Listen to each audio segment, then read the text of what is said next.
İnsanlar niyə bürclərə inanır? Videomuz bu mövzu haqqında olacaq. Mən bu mövzunu kifayət qədər maraqlı hesab edirəm və xeyr, sən bu videoda bürclərə inanmaq ağılsızlıqdır, insanlar niyə bunu belə eləyirlər? Belə bir mövqedən deyil də, daha çox insan bürclərə inanır və əgər inanırsa, nə olur da, onun psixologiyasında nə olur da bürclərə inanır bu qədər? Belə bir yerdən bu mövzunu danışacağıq və heç vaxt itirmədən başlaya bilərik. Bürclərə inanan insana desən ki, buğalar yemək yeməyi çox sevir, əqrəblər çox inadkardır və yaxud da qısqancdır, oğlaqlar çox məsuliyyətlidir. O buna dərhal inanır və hətta özünün həyatından buna birbaşa nümunələr tapmağa başlayır. Məsələn, bunu deyə bilər: bəli, həyatımda tanıdığım bütün əkizlər belədir. Ya da həyatımda bəlkə 3 dənə oğlaq tanımışam, hamısı çox çalışqan idi. Halbuki astrologiyanın insanların şəxsiyyətini və yaxud da onların həyatını müəyyənləşdirəcəyinə dair bir elmi sübut yoxdur. Amma insanların elmi sübutu olmayan sahəyə bu qədər çox, bu qədər dərindən, bu qədər içdən inanmaqlarını izah eləyə biləcək bir neçə sistem, mexanizmlar mövcuddur. Bu mexanizmlardan biri Barnum effektidir məsələn. Nədir bu Barnum effekti? Bunu anlamağını istəyirəm, çünki Barnum effekti elə bir mexanizmdir ki, bu birbaşa niyə insanlar numerologiyada və yaxud da astrologiyada özlərinə aid dəqiq məlumatlar tapırlar, bunun izah eləyə bilir. Baxın, nə baş verir? Barnum effekti nədir? Məsələn, mən çox ümumi bir cümlə qururam. Sənə deyirəm ki, mən insanlarla olmağı çox sevirəm, amma həm də tək qalmağı da çox sevirəm. Bu, əslində, belə baxanda ümumi bir cümlədir. Amma neynir sənin zehnin? Nədir bu Barnum effekti? Alır bu cümləni və özününküləşdirir. Yəni, mənim bu qurduğum çox böyük bir insan qrupuna aid olan ümumi bir cümlə sənin zehnində bəli, bu tam mənəm düşüncəsini canlandırır və nəticə olaraq sən ümumi insan qruplarına, hətta çox böyük insan qruplarına aid ola biləcək ümumi bir cümləni sadəcə sənə aidmiş kimi qavrayırsan. Bəli, bu mənəm deməklə. Halbuki sənin qonşun da belə ola bilər, mən belə ola bilərəm, rəfiqəm belə ola bilər və s. və ilaxır. Yəni, ümumi təsvirin içərisində zehnin özünə aid hissələri alır və bu mənəm deyir.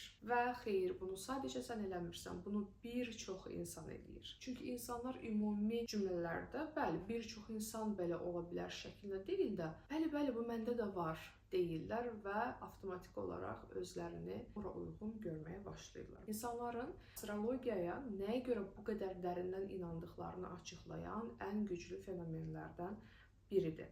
Amma başqa səbəblər varmı?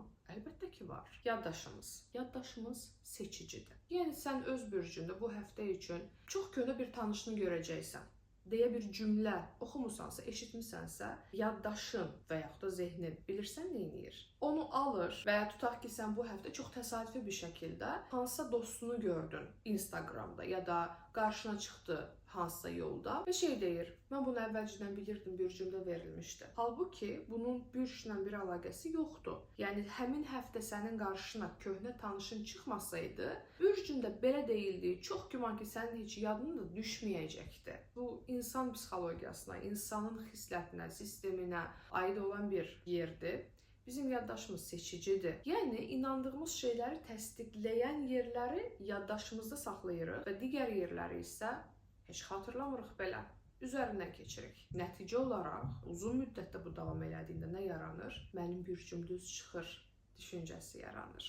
Halbuki bu sənin bürcünün düz çıxdığı ilə bağlı bir şey deyil, yaddaşının seçici olmağı ilə bağlı bir nüansdır. Astrologiyaya və yaxud da bürclərə bu qədər inanmağının səbəblərindən biri də özünü anlamaq ehtiyacıdır. Yəni, mən niyə beləyəm sualına cavab vermək istəyir zehnin. Məsələn, niyə münasibətlərdə belə davranıram? Niyə yaxınlıqdan qaçıram?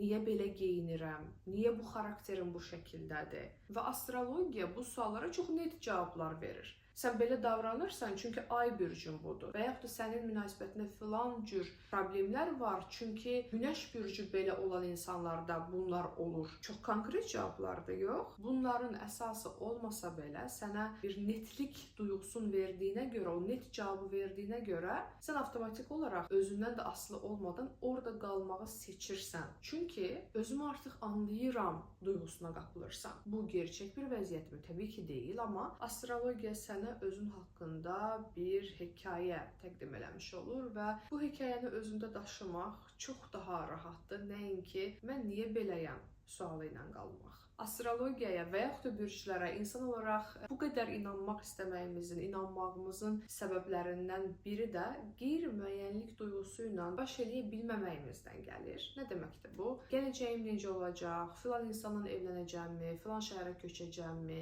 Filan proqrama qəbul olacağamı? Və s. və ilaxır şəklində gələcəyə aid olan bilinməzlik. Bu bilinməzliklə qalmaq sənin zehnin üçün, sənin üçün o qədər çətin olur ki, sən astrologiyaya, bürclərə üz tutursan. Və əlbəttə ki, bürclər olmağı səbəbilə sənə müəyyən mənalar verə bilir, müəyyən cavablar verə bilir. Bu cavablar gerçəkdirmi? Təbii ki, deyil. Yəni bunun bir elmi əsası yoxdur. Amma nə verir sənə? Bax, nə qazanırsan bundan? Müəyyənlik duyğusu. Və o müəyyənlik duyğusuna o qədər çox ehtiyacın var ki, o bürclərə inanmağı seçirsən. Bəlkə də özünü istəmədən. Çünki dediyim kimi qeyri-müəyyənliklə qalmaq xoşuna gəlməyən, amma müəyyən olan bir gələcəkdən daha ağırdır. Yəni bu vəziyyətdə bürclərə inanmaq demək özünü psixoloji olaraq rahatlaşdırmaq mənasına gəlir. Burada mənim çox önəmli hesab etdiyim başqa bir nüans da var və düşünürəm ki, sən bundan xəbərdar olmalısan hər mənada. Bax, bürcünü oxuyursan və orada sənin üçün bir proqnoz tərtib eləyiblər və sən oxuyursan, məsələn deyirlər ki, gün içərisində sən partnyorunla münaqişəyə girə bilərsən və sən bu proqnozu oxuyandan sonra bilirsən nə baş verir. Hətta partnyorunla münaqişəyə girməsən belə, zehnin partnyorunun sözündə, səsində bir münaqişə axtarır və hətta partnyorun sənə münaqişəyə girməsə belə, sən axı inanırsan bugün belə bir ehtimal ola bilər. Onunla o şəkildə davranmağa başlayırsan. Realda münaqişəyə sən girmiş olursan, nələrsə bəlkə yanlış anlayıb, amma görünürdə sanki partnyorunla münaqişə baş verdi. Belə bir vəziyyət yaranır və sonra özünə düşünürsən, bugün bürcüm düz demişdi. Bax, bu da əslində bizim bürclərə düşdüyümüz tələlərdən biridir. Bəs niyə bəzi insanlar üçün bürclər sadəcə maraqlıdır, amma digər insanlar üçün bürclər bu insanların həyat yolunu bəlli eləyirlər? Məsələn, bir insan deyə bilər ki, oğlaqlar haqqında olan proqnozlar mənim üçün çox maraqlıdır, oxuyuram, əyləncəlidir. Və digər insan deyə bilər ki, mən oğlaq olaraq filan adamla evlənmirəm, çünki o filan bürcdəndir və mənə düşmür. Fikir ver, nə qədər fərqli bir baxış var burada. Burada artıq astrologiyanın ya da bürclərin sənin üçün, əslində insanlar üçün nəyi ifadə elədiyinə, necə bir boşluq doldurduğuna baxmaq lazımdır. Yəni, uyğun sual bürclər doğrudurmu? Deyil. Daha çox mənim bürclərə bu qədər inanmağıma niyə ehtiyacım var və bu inanc mənə nə verir? Bax, bu yerə baxmaq lazımdır. Bu sualın cavabına baxmaq lazımdır. Yəni, burada məsələ astrologiya doğrudur, yanlışdır deyil. Çünki astrologiyanın onsuz da bir elmi tərəfi yoxdur. Amma əsas sual, astrologiya mənim həyatımda nə qədər yer tutur, necə bir yer tutur? Mən astrologiya, bürclərə bu qədər bağlıyam, amma nə baş verir burada? Düşünürəm ki, bu yer çox daha önəmlidir və bu yerə baxmamız çox qiymətli olar. Bu sualın cavabını bilmirsənsə də, bunu özümlə görüşürəm də işləyə bilərsən. Hətta şərh bölməsinə linkini yerləşdirəcəm, oradan əldə edə bilərsən. Dayanaq bugün burada. Bunlar çox məlumat idi və mən hətta tövsiyə edirəm ki, sən bu videoya sadəcə bir dəfə baxmayasan, yenidən və yenidən izləyəsən və eyni zamanda özünü, həm də ətrafındakı insanları müşahidə eləyəsən. Düşünürəm ki, bu sənə bu mövzunu anlamağa çox daha köməklik göstərəcək. Özünə yaxşı bax, gözəl həyatlar.